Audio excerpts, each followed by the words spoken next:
Negeene Mosaed from District 5. I cede my time to displaced historian and scholar, Professor Paul Lee.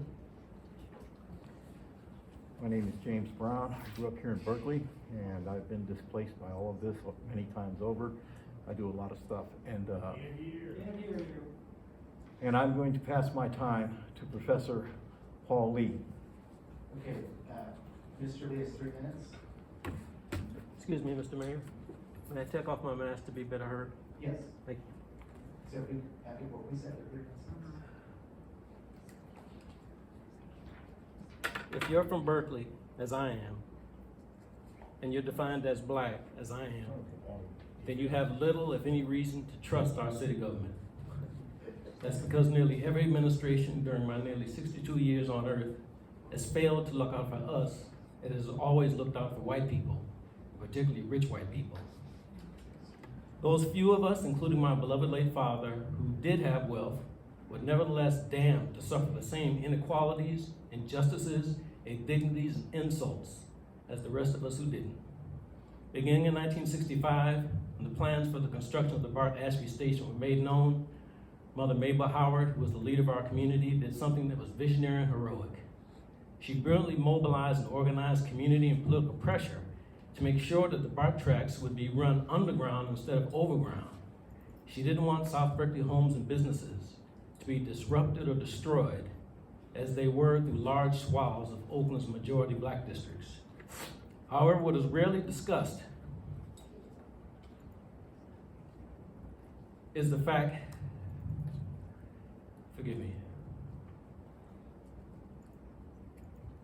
However, what is rarely discussed is the fact that the deal that was struck sacrificed South Berkeley Square, which ran from north from Woolsey to Ashby and east from Grove, as Martin Luther King Jr. Way was then known, to Adeline. If these coordinates sound familiar, that's where the Ashby BART station and parking lot now are. South Berkeley Square was the northern end of South Berkeley's vital business and entertainment district, but it also included homes and apartments. The construction of the BART station not only wiped out this still robust square, whose businesses spoke to black people's needs, desires, and dreams, but it also disrupted for nearly 5 years the businesses south of it. Even underground, those tracks cut through South Berkeley's chief artery like a knife slicing through a jugular vein.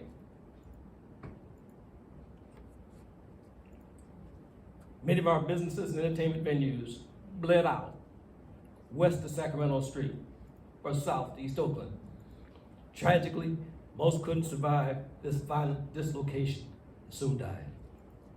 So for many of us, the Ashby BART station, which was built for the convenience of white people and did nothing for black residents around it, became a crime scene. However, out of this social death came a new birth in this sacred, historically black space, the Berkeley Community Flea Market. In microcosm, it faithfully preserved South Berkeley's historic ethnic diversity, entrepreneurialism, and most of all, spirit of communalism, where everyone is their sisters and brothers' keeper.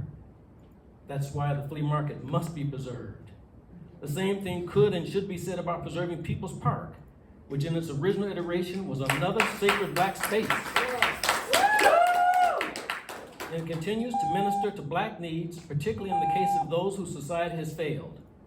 A crime was committed at South Berkeley Square. Our community was robbed of generational wealth, of a better, brighter future based upon the sacrifices and contributions of our past, and of a precious part of our community, which we created through grit and prayer out of the space that white power herded us into and kept us pinned in, including by police power. While this historic wrong can't be righted, you have the opportunity to do what your predecessors failed to do, something that could give hope to those who've been cheated out of it for my entire life.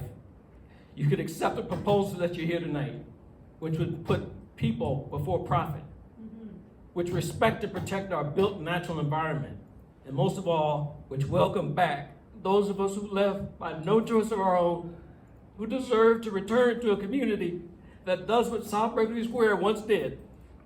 Speak to the needs, desires, and dreams of the black people who, as I still do, consider Berkeley home.